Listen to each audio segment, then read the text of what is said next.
the main concerns of the population now apparently is peace and water. At mukhang lumalabas ngayon na parang isang tao lang makakapigil ng kalokohan. No? May we know what you have in mind in terms of addressing the peace and water problem? Well, actually, you can take it back to what have you done as the ILG, and then what do you propose to do if you become president? Okay. Some basic principles. No? Ako hindi ako naniniwala na might is right. Hindi ako naniniwala that the gun trumps all others. No? At hindi ako naniniwala in summary justice or in one-man justice. So, yan ang pinaka-basic na just for the record also, Davao has, I think, the 8th highest crime in our country. So myth, katang-isip lang, imagination, itong payapa sa Davao City. Hindi ko sila dinadown, sinasabi ko lang kung ano ang statistika. No? Like in all things in life, there is no magic wand. Okay? There is no abracadabra. There is no, let's change the Constitution, we will be first. Wala. Everything that is worth something that is important to us, kailangan natin pagtrabahuin, kailangan natin pagsakripisyo. At kailangan tutukan natin. Incorrect. Here's the before. In Metro Manila, NCR, when I became DILG, in NCR, the statistic was 918 incidents of crime every week. 918. NCR. For the skeptical among you, this is blotter-based. Hindi ito gawa-gawa lang ng chief of police na pinapaakyat na numero, ilang kaya krimen dito? Siguro gusto ni boss, mababa ito, pababain natin. Hindi. Ino-audit natin ito sa blotter at yan ang bilang. Okay? We implemented ng Batsibat, which was a protocol of what the policemen are supposed to do. Every day, what the chief of police is supposed to do, what every branch of the PNP is supposed to do. I'll give you the elements of that. To make a long story short, after a year of steady decline, we are now at 300 incidents per week. That is real. That is fact.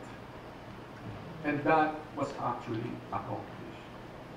Not by some magic wand, not by some miracle. In fact, it was accomplished by changing the mindset of the PNP. Ang mindset natin ng PNP ay, naku, dadating si SILG, no? Manghuli nga kayo dyan. Susunod ng orange, tapos ipa-perk walk, yun yun. Matutuwa na si SILG, okay na yun. Or there'll be some major incident, pampadistract or pampakita ng accomplishment, manghuhuli ng iba, accomplishment, tapos na. I had to change that because that was the attitude. It became, frankly, I applied modern management business techniques. No? If you cannot count it, you cannot manage it. So the first thing is to audit the blotters. Diba? That's number one.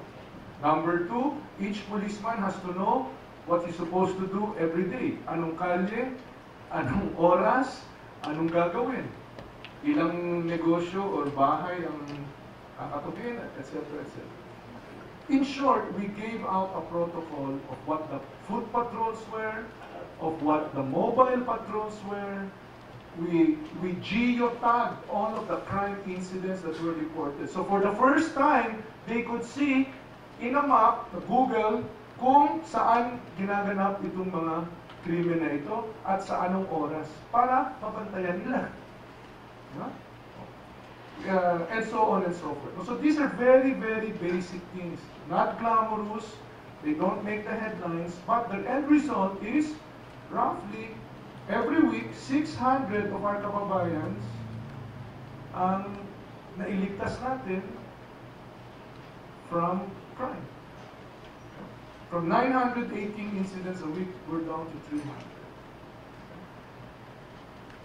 300. Unfortunately, people don't go and say, wow, nakauwi ako na hindi ako na biktima. Salamat kay Maro. Wala, hindi naman ganun yun eh. Diba? That's not the way people work, right?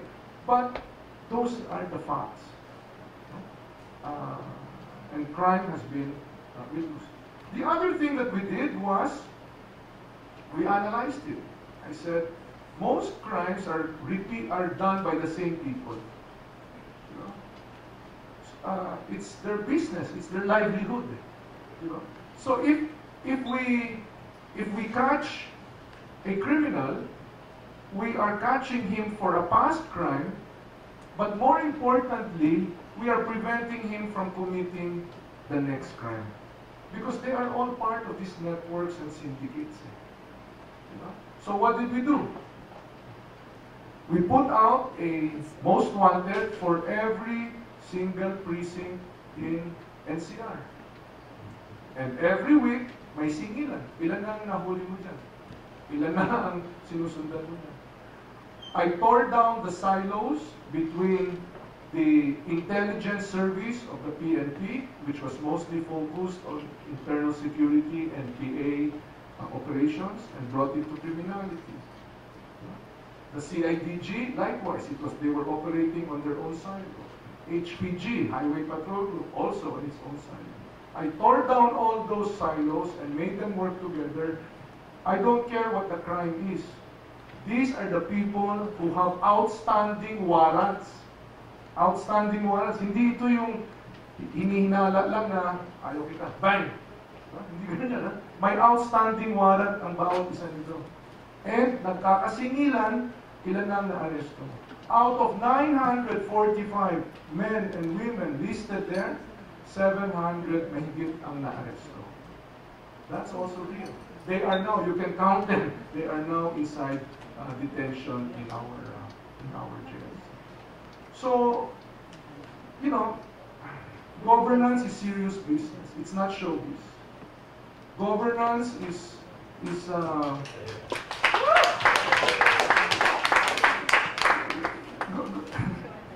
I should stop because you already clapped, no? But no, I really feel strongly, you know, it's not about me.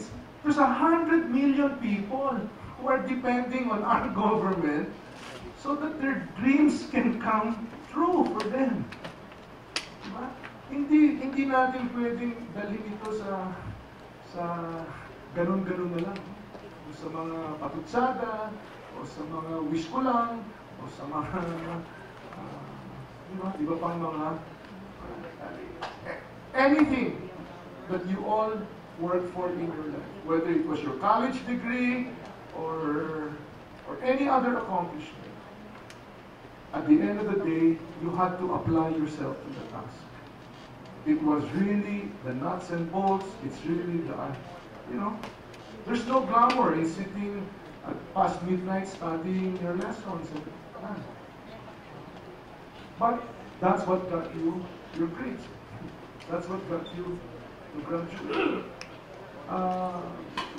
There's no glamour in any of these communities or in the co-ops that you help. When the Sibuyas farmers in Nueva Ecija, it's just them in their hut. Pinagsasamantalahan tayo ng trader. There's no glamour, there's no cameras, there's nothing. Right? But they come together and they develop something and say that we are stronger together than kanya-kanya. So let's, negotiate better prices for our product. So that's what we've done. We've actually done that. And what we're doing now is we're cascading that discipline. We're cascading that discipline to all the other regions with similar outcomes. Because now the policemen and the police chiefs have something to go by. It's not anymore magparamdam kay SILG, magpadala ng officer, this is our bangus from our region. It's not. It is really what you. I'll tell you something. It became almost as a joke, but it was very real. I would ask, what's your scorecard? Chief of Police, what's your scorecard? And it got to, so they understood what I meant. They had to know. If you're Chief of Police, you had to know how many homicides or murder or snatching or robbery, theft. Because if you don't know that, why will I trust that you're doing anything about it? So even just that little act of going around, what's your scorecard? Regional director, what's your scorecard? Where were you last week? Where were you this week? I don't mean to minimize this, but I just want to go back to, diba, when people are trying to lose weight or something, you have to weigh yourself every day. Para you monitor it. Hindi ko minamaliit ito, no? But it's a simple, it's basic first hour management. If you cannot count it, you cannot manage it, you cannot do anything about it. And so just the people who are supposed to be in charge of crime, just them knowing what they ought to be doing. How many most wanteds lang nahuli? What was it last week? What was it this week? By the way, people got reassigned and fired. I don't know if you recall, but was it 4 or 5? 4 of the district directors here in NCR, I just summarily changed them. They were making bola, the numbers. They were thinking, this week lang yan kay SALG. Let's give him a few numbers, etc. But I drilled down deep and I got into the numbers and I got to find out what was really happening. And so these are one-star generals, and I just, mayors called, congressmen called, ba't mo pinalitan? Not performing. Change. After that, PNP got the message. And the performance came. And that's the result of 300 from 900. So again, just like Josephville, it can be done. It just, it just requires commitment and discipline to make it happen. Thank you very much.